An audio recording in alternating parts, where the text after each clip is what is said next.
Hermanos, el Evangelio que hemos escuchado tiene también en el Evangelio de San Lucas este paralelo.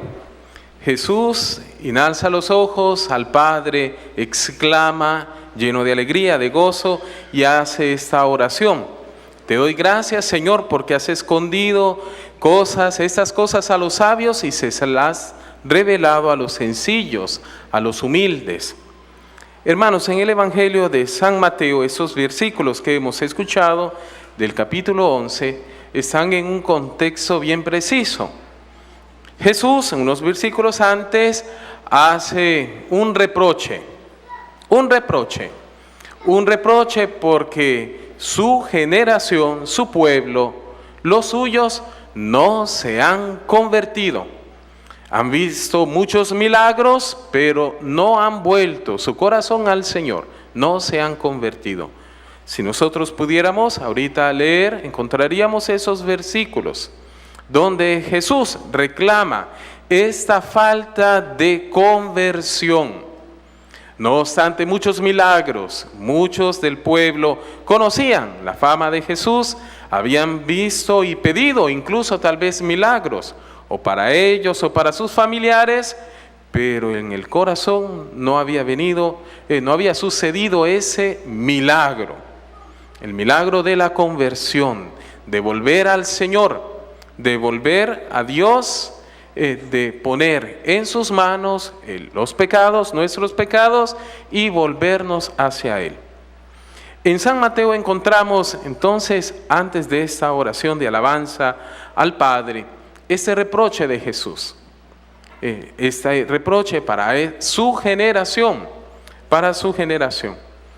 Hoy hemos escuchado, hermanos, estos versículos en que en San Lucas nos dice que los discípulos han regresado de evangelizar.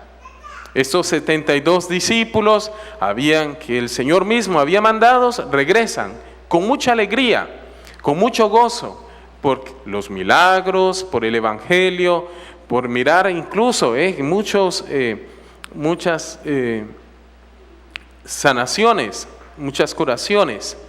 Pero el Señor toma la ocasión y dice: yo bendigo al Padre, alégrense porque los nombres de ustedes están escritos en el reino de los cielos.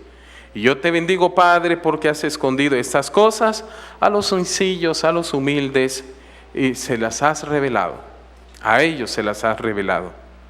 Hermano, hoy hemos escuchado una primera lectura, una profecía que nosotros escuchamos también para el tiempo en preparación a la Pascua, ya en el Domingo de Ramos, este anuncio: nuestro Rey viene sobre un asno, no viene sobre un caballo, no es un príncipe de guerra, no es un emperador, sino que viene humildemente sobre un asno, viene y entra en su ciudad, la ciudad que le pertenece, y es recibido por su pueblo.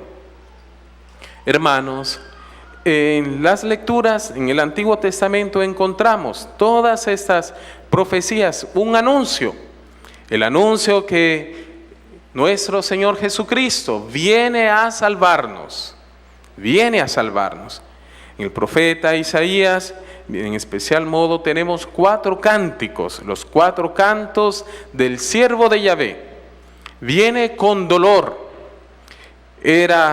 su rostro era tan desfigurado que no se le podía ni mirar el rostro, la cara, porque era un hombre lleno de dolores.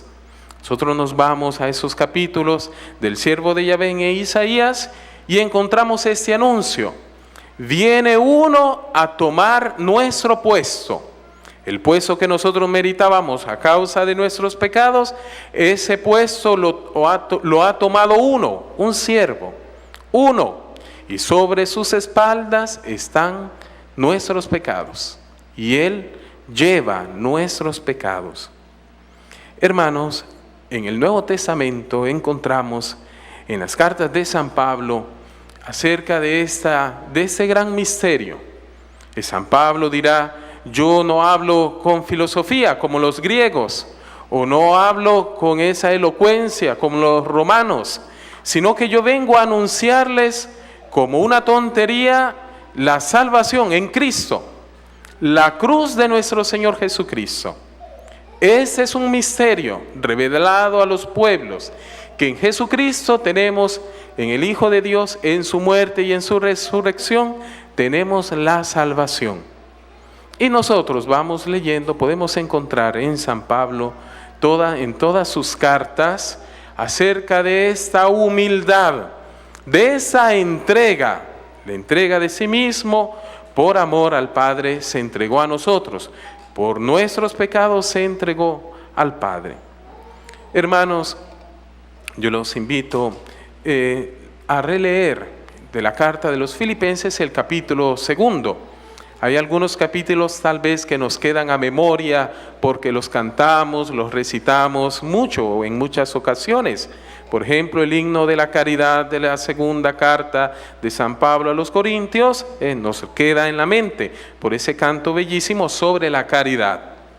Bien, sobre la humildad de Cristo, San Pablo nos dice bien claro, nos dice a nosotros, a la comunidad, dice, con un mismo amor, con un mismo sentimiento, con los sentimientos de Jesús, que no por rivalidad, no por propio interés, sino que se anodadó a sí mismo. Él se entregó por nosotros. Él no retuvo ávidamente su dignidad de Hijo de Dios, no la tuvo para sí, sino que se despojó y se hizo hombre, y hecho hombre se humilló a sí mismo, y hasta una muerte y una muerte de cruz. Pero el Señor, Dios Padre, lo ha glorificado, lo ha exaltado y le ha dado nombre, sobre todo le ha dado poder sobre todo nombre, y Él es nuestro Dios. En este capítulo 2 de San Pablo a los Filipenses, hermanos, tenemos como un himno, un cántico a la humildad de nuestro Señor. Nuestro Señor Jesucristo se entregó se entregó por nosotros. Él vino, dejó su lugar a la derecha del Padre, y Él vino para rescatarnos, para salvarnos, y ahora, glorioso que ya está a la derecha del Padre, intercede, reza por nosotros. Queridos hermanos, hemos escuchado en el Evangelio, según San Mateo, hoy hemos escuchado primero esa alabanza de nuestro Señor al Padre. Hay un misterio, los misterios del reino de los cielos. Recordemos que Jesús hablaba en parábolas y muchas personas no podían entender las palabras porque su corazón, dice el Evangelio, estaban cerrados al Señor, no querían escuchar. Pero el Señor explicaba a sus discípulos, a sus apóstoles, explicaba esos misterios del reino de los cielos. Y bien, nuestro Señor anuncia el reino de los cielos, anuncia, recordando, hay una invitación para los pobres, los humildes, para los que buscan la paz, los hambrientos y sedientos de justicia. Y tenemos el discurso de las bienaventuranzas. Dichosos los pobres de espíritu, porque de ellos es el reino de los cielos. Ellos heredarán el reino de los cielos. Nuestro Señor, hermanos, nos llama también a nosotros para que recibamos, para que entremos en esos misterios del reino de los cielos. El Señor, hermanos, prepara nuestro corazón. Ha preparado un pueblo durante siglos para escuchar los profetas. Ha preparado el pueblo, preparado el corazón del pueblo, anunciando una salvación por el perdón de los pecados. En esos pocos versículos hemos escuchado también acerca de este gran secreto. Hay un secreto profundo que Jesús nos revela, y es este conocimiento de amor entre el Padre y el Hijo. Entre el Padre y el Hijo hay un conocimiento, hay una relación, hay un amor real, concreto, que se manifiesta en la obediencia. Una obediencia hasta morir en la cruz, una obediencia de amor, una obediencia no ciega. Nosotros latinos decimos muchos, a veces decimos sobre la obediencia ciega. No, hermanos, la obediencia, que es una virtud y una gracia del Espíritu Santo, es poner nuestra vida en las manos del Señor, ofreciéndonos a Él, le seguimos y confiando en Él, que Él nos ayuda, que en sus manos estamos. En el Evangelio hemos escuchado, nadie conoce al Padre, sino el Hijo. Pero el Hijo mismo, Jesucristo nuestro Señor, quiere hacerlo revelar, nos lo quiere hacernos revelar este amor del Padre, este amor del mismo Hijo hacia el Padre. Una relación de amor, una comunicación de amor, Padre e hijos. Padre, un solo Padre, hijos en Él, con Él somos hijos para el Padre. Así, hermanos, es el mismo Señor que nos invita, es el mismo Señor que nos invita a seguirle. Venid a mí los que están cansados y aliviados, que yo les daré descanso. Yo les daré descanso, dice el Señor. Bien, hermanos, recordemos en la Biblia, en la palabra de Dios, en todo el Antiguo Testamento tenemos este anuncio de un descanso. En los Salmos, por ejemplo, conocemos algunos salmos a memoria donde se habla de este descanso, de estar en el banquete del Señor, de un reposo, de un descanso, de un alimentarnos. El Señor es mi pastor, nada me falta, y hacia las aguas de la vida me conduce. En todo ese salmo se habla de un descanso, de estar con Él, que es nuestro pastor, nos conduce a la vida. Y así en muchos salmos encontramos, el Señor nos invita a un descanso. ¿Por qué? Porque yugo es, hermanos, el pecado. El pecado. A causa del pecado original, no tenemos ya la paz. La paz la necesitamos, la pedimos. La reconciliación, el diálogo. Ya no tenemos esa paz, la necesitamos, la pedimos, la invocamos. Y en el Señor, hermanos, nosotros pedimos este descanso de nuestra alma. Recordemos esas palabras de San Agustín: nuestro corazón no descansará hasta cuando no esté contigo, Señor. Nuestro corazón está inquieto. ¿Por qué? Porque no tenemos más ese amor, esa paz, ese descanso con el Señor, de estar con el Señor. Hay un descanso, hermanos, que es superficial, que podemos procurarnos nosotros, un descanso superficial. Pero el alma, hermanos, necesita de un descanso, el descanso en el Señor. Ese descanso que significa confianza, abandonarse en las manos del Padre, ponernos en las manos del Padre. En tus manos, Señor, pongo mi vida, pongo toda mi vida. Hermanos, ese es el mismo Espíritu Santo que nos enseña a descansar de nuestras ansias, de nuestras situaciones, nos enseña a descansar con el Señor. Muchas veces a mí me gusta repetir que el descanso no es ausencia de problemas, no es sentir que las cosas van bien como yo quiero.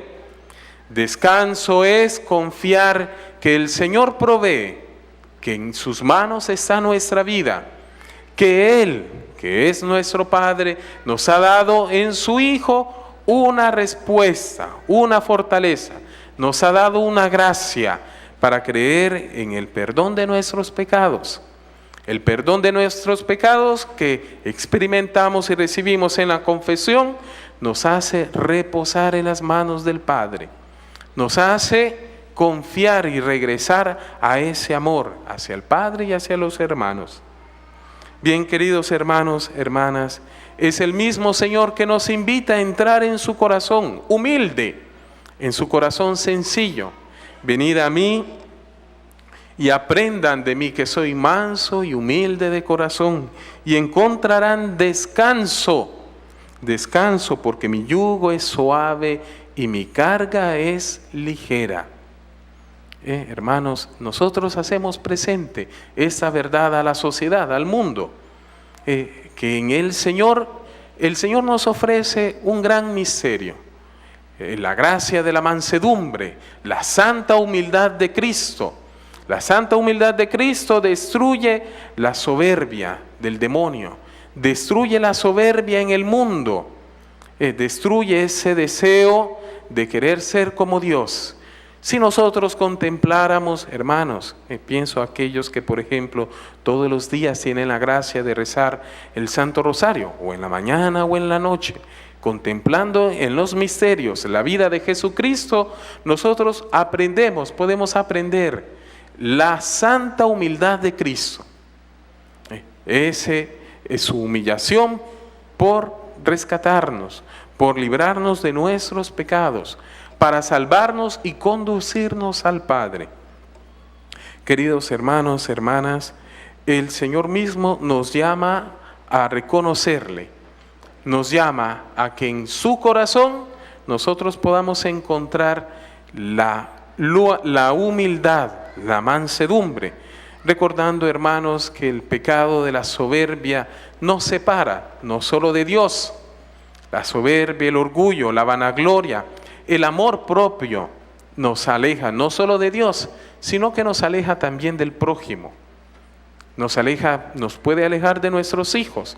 Por vanagloria se pueden alejar nuestros hijos. Por soberbia, por orgullo. El mismo pecado, hermanos, hace que nos separemos, nos distanciemos entre nosotros.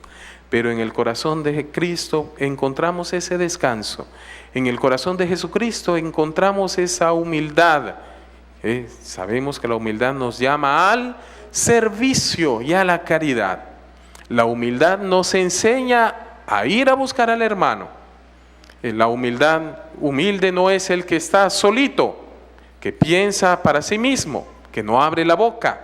No, el humilde, nuestro Señor Jesucristo, se puso a servir a sus discípulos, a lavarle los pies, un gesto profundo para el pueblo de Israel. Ese gesto de lavar los pies era un gesto de servicio profundo, de humildad, de entrega. Así, queridos hermanos, pidamos, entrando en el corazón de Jesucristo, la santa humildad para servir a nuestro prójimo, para entregarnos a nuestro prójimo, para vivir en nuestra familia, en nuestra comunidad, con los sentimientos de Jesús, no buscando nuestros propios intereses, dirá San Pablo, sino los intereses, o sea, el amor de nuestro Señor Jesucristo. Así sea.